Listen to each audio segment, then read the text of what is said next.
देखते रहिए मास India live के साथ। तानाशाही के खिलाफ अब की बार भाजपा तड़ी पार, अब की बार भाजपा तड़ी पार। हम सबको पता है कोई चुनावी रैली नहीं है। अपनी दो बहनें हिम्मत से लड़ रही है। अगर बहन हिम्मत से लड़ रही है तो भाई कैसे पीछे रहेगा। और इसलिए हम सब दोनों अपनी जो बहनें हैं, कल्पना जी हैं, सुनीता जी हैं, आप चिंता मत करो। सिर्फ हमें नहीं, पूरा अपना देश हिंदुस्तान आपके साथ में है। देश में जो स्थिति है मैं दोहराना नहीं चाहूंगा। एक कुछ दिन पहले आशंका थी कि क्या हमारा देश तानाशाही की ओर चल रहा है, लेकिन अब वो आशंका नहीं रही, अब वो सच्चाई है। अगर बीजेपी सरकार को ऐसे लग रहा होगा कि अरविंद जी को अरेस्ट किया, हेमंत जी को अरेस्ट किया तो लोग डर जाएंगे, लेकिन उनको आज तक पता नहीं, उन्होंने अपने देशवासियों को कभी पहचाना नहीं। मेरे भारत का हर कोई डरने वाला नहीं, लड़ने वाला है। और अगर हिम्मत है तो बाकी आपकी सारी एजेंसीज है, ईडी, सीबीआई, इनकम टैक्स, जैसे हम इंडिया गठबंधन बनाकर सबके सामने आए हैं। अगर आप में हिम्मत है तो बीजेपी को मैं कहता हूं, चुनौती देता हूं कि बाकी सारी लोगों को छोड़ दो, आप सीधा आपके बैनर पर लगा दो कि बीजेपी के साथ जो 3 साथी पार्टी है वो ईडी, इनकम टैक्स और सीबीआई है। लेकिन अब समय आया है, कितने दिन तक हम उनकी आलोचना करते रहेंगे। अब तो उनका सपना ऐसा है कि 400 पार। मैं पूरे देश को आह्वान करना चाहता हूं कि एक व्यक्ति और एक पार्टी की सरकार देश के लिए खतरनाक हो गई है। और अब वो समय आया है कि एक पार्टी और एक व्यक्ति की सरकार नहीं चलेगी। पूरे देश को मैं आह्वान करता हूं कि हम सबको अब चाहिए, मजबूत देश चाहिए और मिलीजुली सरकार हमें लानी ही होगी। देश में जितने सारे प्रांत हैं, जितने सारे राज्य हैं, उनका सम्मान करने वाली सर्वतोमुखी सरकार अगर हम लाते हैं तो ही देश बच सकता है। नहीं तो फिर आपका सवाल है, आपका भविष्य आप किसके हाथ में देना चाहते हो। हम सारे आए हैं चुनाव के प्रचार के लिए नहीं आए हैं, हम प्रजातंत्र की रक्षा के लिए आए हैं। और कैसी सरकार है। अरविंद जी के ऊपर इल्जाम लगा दिया, डाल दिया जेल में। हेमंत जी के ऊपर इल्जाम लगा दिया, डाल दिया जेल में। ये कौन सा तरीका है।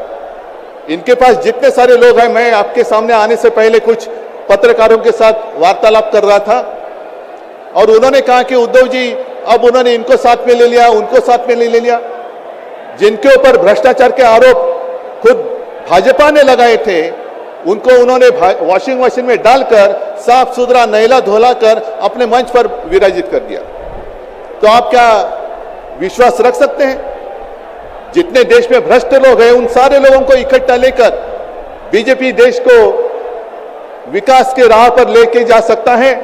भ्रष्ट लोग देश का विकास कर सकते हैं। तो ये सारी उनकी जो बातें हैं, आज जो अपनी रैली है, किसी ने कहा कि बीजेपी ने इस रैली को ठगों का मेला कहा है। क्या आप सारे लोग ठग हैं। मेरे देश के वासी, मेरे देश प्रेमी लोग क्या ठग हैं। ये तो भ्रष्ट लोग हैं, भ्रष्टाचारी लोग हैं जो भाजपा में है, जुमलेबाज लोग हैं। और मैं ये भी जानता हूं, मुझे याद है कि कुछ दिन पहले उत्तर भारत के सारे किसान दिल्ली आना चाहते थे, नहीं आने दिया।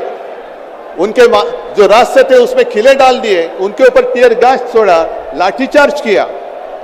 तो मैं पूरे देश के किसानों को आह्वान करता हूं, आप अन्नदाता हो, आप अन्नदाता हो, अन्नदाता देवो भव हमारी संस्कृति है। जो सरकार किसानों को आतंकवादी मानते हैं और जो सरकार किसानों को दिल्ली आने से रोकती है, तो पूरे अब समय है कि पूरे देश के किसानों को आतंकवादी समझने वाली भाजपा सरकार को दिल्ली आने से रोकना होगा। जैसे आपकी राह, उन्होंने आपके रास्ते दिल्ली आने से रोकी थी, वैसे अब किसानों ने बीजेपी को दिल्ली आने से रोकना ही होगा। और एक नारा जो मैंने मुंबई में दिया था, वो जो कहते हैं कि आपकी बार 400 पार, मैं आपको आह्वान करता हूं कि जहां से आप आए हुए हैं आप जाओ, अपने घर पे जाओ, जहां भी जाएंगे, गांव में जाओ, लेकिन एक नारा आपको देना होगा तानाशाही के खिलाफ। अब की बार भाजपा तड़ी पार, अब की बार भाजपा तड़ी पार। और ऐसे तानाशाही करने वाली सरकार अब हम दिल्ली आने नहीं देंगे। यही शपथ लेकर आगे हमें जाना होगा।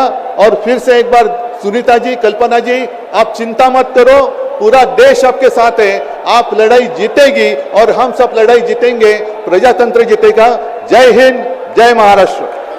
आज हमारा मकसद क्या है?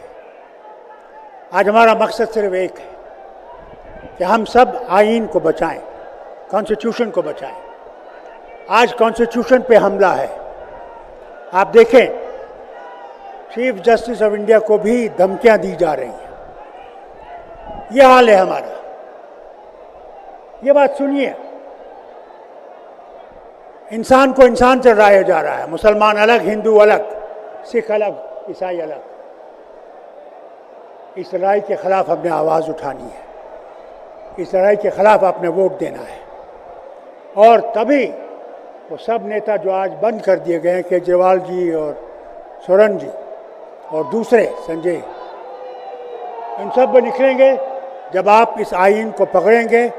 और जब इलेक्शन का टाइम आएगा, आपको वोट देना होगा, आप उस बटन को दबाइएगा जो इस हुकूमत को हराएगा और आपकी हुकूमत लाएगा। बहुत लोगों ने बात की है, वक्त कम है, मैं सिर्फ ये कहूँगा, हम सब ने इकट्ठे होके, वो हिंदू हो, मुसलमान हो, सिख हो, ईसाई हो, तमिलनाडु से हो, आसाम से हो, बंगाल से हो, कहीं से भी हो, हमें सब इकट्ठे चलना है। मुझे बहुत खुशी हुई जब महबूबा जी यहाँ तशरीफ़ लाई और उन्हें साफ कहा